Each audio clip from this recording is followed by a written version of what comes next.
1,00,000 మంది శివభక్తులతో కలిసి మహారుద్రాక్ష పూజలో పాల్గొనండి. వెంటనే కాల్ చేసి మీ పేరును నమోదు చేసుకోండి. నమస్తే, welcome back to Suman TV. Present మనతో పాటు ఉన్నారు TEDx speaker, legendary award winner in real estate, realtor oxygen founder and CEO doctor Nandi Rameshwar Rao గారు. నమస్తే సార్. నమస్తే అమ్మ. సార్, మరి బంగారం వెండి ధరల గురించి మాట్లాడుకుంటే ఎన్నిసార్లు మాట్లాడతాము బంగారం సార్, ఇప్పుడు మహిళలకు చాలా ఇది గుడ్ న్యూస్ సార్. ధరలు బాగా తగ్గిపోతున్నాయి. కొందామంటే డబ్బులు లేవు మా దగ్గర. మరి ధరలు చూస్తే క్రమేప తగ్గిపోతున్నాయి. మరి 24 క్యారెట్స్ అయితే 14,000కు వచ్చేసింది. 22 క్యారెట్స్ 13,000కి అయితే రావడం చూస్తుంది. ఇంకా వెండి అంటారా 2,65,000కు వచ్చింది. మరి కొనాలనుకునే వాళ్ళకి ఇది మంచి టైం అని చెప్పి చాలా మంది బిజినెస్ అనలిస్ట్ చెప్పడం జరుగుతుంది. మరి ధరలు ఎందుకు ఒక్కసారి ఇంతలా పడిపోతున్నాయి? మళ్ళీ సడన్ గా రైజ్ అవుతాయా? ఒక పక్కన చూస్తే యుద్ధం స్టార్ట్ అయింది ఇజ్రాయెల్ ఇరాన్. ఎందుకంటారు? కారణాలు ఏంటంటారు? ఒక్కసారి డీటెయిల్ గా మాట్లాడు. విరుగుట కొరకే అని ఇప్పుడు 100 సార్లు చెప్పి ఏదైనా అడ్డు ఏమంటారు అంత లేకుండా పెరిగిపోయింది అనుకోండి, పడిపోవడానికే ఉంటుంది. న్యూటన్స్ లా ప్రకారం ఫిజిక్స్ లో మీరు చదువుకొని ఉంటారు. ఒక టెన్నిస్ బాల్ ని పైకి ఇస్తారండి, వెళ్ళడానికి 10 సెకండ్లు పడితే రావడానికి 5 సెకండ్లే పడుతుంది. నేను అడిగిన క్వశ్చన్ లింక్ చేశాను. మనం ప్రతిదీ ఎగ్జాంపుల్ చదివితే ప్రజలకి అర్థమవుతుంది. సో రేట్లు దాని ఇష్యూ ఏంటంటే మనం చెప్పుకున్నాం 1950s లో 30 రూపాయలు తులం ఉండేది. 30 రూపాయలు. మా నాన్నమ్మకి 150 తులాలు కట్నం ఇచ్చారంట అప్పట్లో. తుల 30 రూపాయలు ఉన్నప్పుడు 150 తులాలంట. మాకు చెప్తారు, అరే నా దగ్గర మీరు ఎందుకు పని మీ ఆస్తులు ఎందుకు పనికిరా. సో అది అలాగ ఏమైంది, 93కి వచ్చేసరికి 93, 94 4,000 అయింది తులం. 2012 11, 12లో 28,000 అయింది 24 క్యారెట్. కరోనా టైంలో 50-60,000 అయింది. ట్రంప్ గారు రాకముందు 75,000, 80,000 ఉండేది. ఇప్పుడు 1,45,000 ఎంత అయింది. కానీ 1,90,000కి వెళ్తామని ముందే చెప్పుకున్నాం. అదేవిధంగా సిల్వర్. అది రేట్లు ఎందుకు తగ్గుతున్నాయంటే లాస్ట్ ఇయర్ కొనేవాళ్ళు ఎక్కువ ఉన్నారు. ఎందుకు? 80,000, 90,000 కొనుక్కుంటూ 1,50,000కి అమ్ముకుంటారు. 100% profit with in 10 months or 1 year. ఇప్పుడు ఏమైంది, అమ్మేవాళ్ళు ఎక్కువైపోయారు. అక్కడ కొనేవాళ్ళు, ఇక్కడ వాళ్ళు ప్రాఫిట్ చేసుకోరు. ఇప్పుడు ఎవడని కొనుక్కుంటే లాస్ ఏముంటుంది. ఇప్పుడు 1,60,000 కొన్నారు, 1,45,000 అయింది. ఏమైంది? లాస్ అవుతుంది. ఇది కారణం. మరి దీనికి కారణాలు ఏంటంటే బిజినెస్ అనేది, ట్రేడింగ్ అనేది లాభం మీరు కొంటారు, 6 నెలల నుంచి 10,000 వేసుకొని అమ్మేస్తారు. రియల్ ఎస్టేట్ సెల్లింగ్, ట్రేడింగ్ అంటాం, బయింగ్ అండ్ సెల్లింగ్. వెండి ఎందుకు పెరిగింది అనేది మన ఇండస్ట్రీ యూసేజ్. కానీ గోల్డ్ ఎందుకు పెరిగిందంటే స్టాక్ మార్కెట్ కుదేలవడం వల్ల వేరే ఆప్షన్స్లో ఉండేది మిగిలింది real estate, gold, silver. Real estate అనేది కొద్దిగా మందగుడిగా ఉందనేది మనం చూసాం. మిగిలిన ఆప్షన్ ఇదే. మ్యూచువల్ ఫండ్స్ అన్నీ కూడా ఎంత కొట్టుకున్నా 10-11%, 12% ఉంటుంది. బాండ్స్ ఇవన్నీ కూడా 7-8%. సో ఉన్న దాంట్లో ఎక్కువ లాభం వచ్చేది గోల్డ్, సిల్వర్. అందుకని అప్పుడు అందరూ కొన్నారు, ఇప్పుడు అందరూ అమ్ముతున్నారు. అంటే మరి రీసెంట్గా మోడీ గారు కూడా చెప్పారు కదా సార్, ఒక సంవత్సరం వరకు బంగారం కొనకండి, ఆపండి అని చెప్పారు. మరి అది కూడా కారణం అనుకోవచ్చు.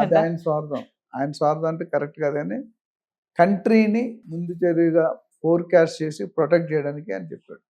ఈ ప్రపంచంలో one of the highest consumer of gold ఇండియాలో సౌత్ ఇండియా. ఎందుకంటే మనకి ఈరోజు యాజ్ ఆఫ్ టుడే రఫ్గా 32,000 టన్నులు గోల్డ్ ఉందంట ఇండియాలో.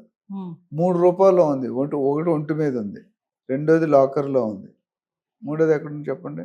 వేసుకున్న జ్యువెలరీ వేరు, ఓల్డ్ జ్యువెలరీ వేరు. వేసుకునేది దాచుకునేది బాగా సరిపోయింది. సో మన భారతదేశం నుండి 2 విషయాల మీద ఇంపోర్ట్ డ్యూటీ బాగా కడతాం. అంటే ఫారెన్ ఎక్స్చేంజ్ బయటికి వెళ్ళిపోతుంది, గోల్డ్, క్రూడ్ ఆయిల్. ఈ రెండింటి మీద మనం ఎక్కువ మన సంపదని ఫారెన్ ఎక్స్చేంజ్ వదులుకుంటున్నాం. మోడీగా దానివల్ల ఏమవుతుంది, ట్రంప్ గారికి డాలర్ స్ట్రాంగ్ అవుతుంది, మన రూపీ వీక్ అవుతుంది. మోడీ గారి ప్రయత్నం అంటే ఎత్తుకు పై ఎత్తు. రజనీకాంత్, కమలాసన్ సినిమా వచ్చింది నా చిన్నప్పుడు, ఎత్తుకు పై ఎత్తు. చూడండి అక్కడ ఏమవుతుందంటే మన రూపీ స్ట్రాంగ్ చేయడానికి ఈయన ప్రయత్నిస్తాడు, తప్పలేదు. ఆయన డాలర్ ట్రై చేస్తాడు, మన వాళ్ళు రూపీ ట్రై. మొన్న 12 సంవత్సరాలు పూర్తి చేసుకున్న వరల్డ్ రికార్డు లేకపోతే ఇండియన్ రికార్డులో highest number of days prime minister ఉండేది నెహ్రూ గారి రికార్డు. ఇంకెన్ని సంవత్సరాలు ఉంటుందో మనకు తెలియదు. ఆల్రెడీ 6 సార్లు 7 సార్లు ఎన్నికైపోయి పవర్లోనే ఉన్నాడు ఆయన కంటిన్యూగా. ఛాయ్ అమ్ముకునే ఆయన పవర్లో ఉన్నట్టు it's not easy joke. So దాన్ని బట్టి ఏమవుతుందంటే బయటకు వెళ్ళే ఆ ఫైనాన్స్ డాలర్ రూపాయలు ఏదైతే అవుట్ఫ్లో అవుతుందో దాన్ని తగ్గించాలనే దేంతో గోల్డ్ నెక్స్ట్ 1.5 year కొనవద్దు అన్నారు.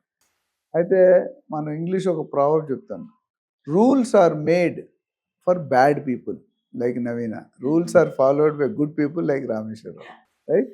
అయితే ఈ 32,000 టన్నుల బంగారం సపోజ్ అందరూ మారలేదు, ఒక 20% మారారు అంటే ఎన్ని వేల డాలర్స్ మీరు? ఎస్ 32,000 ఆ 20% అంటే ఆల్మోస్ట్ 6.5 అంటే 6,500 టన్నులు. ఆ డబ్బు అయితే వెళ్ళదు కదా, అదే ఆయన ఐడియా. రెండో 100% ఆయనకి తెలుసు, రూల్స్ పెట్టినాడికి తెలుసు, ఆయనకు కూడా తెలుసు, ఎంతో కొంతమంది ఉంటారు కదా అలా. రెండోది పాత గోల్డ్ని రీడిజైన్ చేసుకోమన్నాడు, అంటే అప్పుడు కూడా ఫారెన్ ఎక్స్చేంజ్ బయటికి వెళ్ళదు. ఎందుకంటే ఆడవాళ్ళకి ఒక వీక్ పాయింట్ ఉంది, బయట చెప్పవచ్చో చెప్పకూడదు, ఫ్యాషన్. నా ప్యాషన్ నేను ప్రొఫెషన్గా క్రియేట్, మీ ఫ్యాషన్కి వెళ్తే డబ్బులు అవుతాయి. దాన్ని ఓల్డ్ జ్యువెలరీ లాకర్లో పెట్టుకునే బదులు మీరు రీడిజైన్ చేసుకుని నేను ప్రతి 3 నెలలు మనం పెళ్లిలో తప్ప అన్నింటిలో ఆల్టర్, పెళ్లికి తప్పదు కాబట్టి రూల్, ఒకటే భార్య ఒకటే భర్త ఉండాలి కదా రూలు. మామూలుగా అయితే మిగతా వాళ్ళు కొంతమంది రూల్స్. ఇక్కడ ఈ డిజైన్ మార్చుకోవడం, కొత్త బంగారం కొనుక్కొని 30% వేస్ట్ చేసుకునే బదులు ఈ పాత బంగారాన్ని మీరు రీడిజైన్ చేసుకుని అదే వాడు. సో ధరలు మళ్ళీ పెరిగే ఛాన్సెస్ ఎక్కువగా కనబడుతున్నాయని అంటున్నారు ఫైనల్ గా. కొంతకాలం పెరుగుతుంది, అది war situation, Iran Israel war బట్టి ఉంటుంది.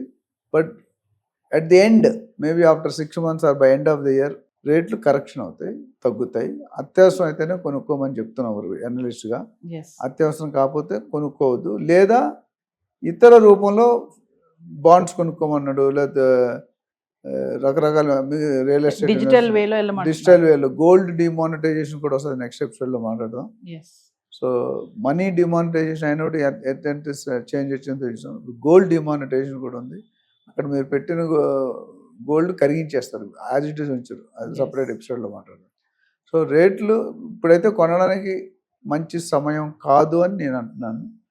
రానున్న రోజుల్లో కరెక్షన్ అవుతుంది, 20% అవుతుంది. నాకు తెలిసి 1,10,000 దాకా పడేచ్చు. ఇప్పుడు ఆల్రెడీ పడుతూనే ఉంది, సూచనలు కనిపిస్తున్నాయి 10% ఇటు. యుద్ధం కనుక జల్దీ అయితే జల్దీ తగ్గుతుంది, యుద్ధం ఇంకా ప్రొలాంగ్ అయితే కొద్దిగా బీభత్సం అవుతుంది. Thank you.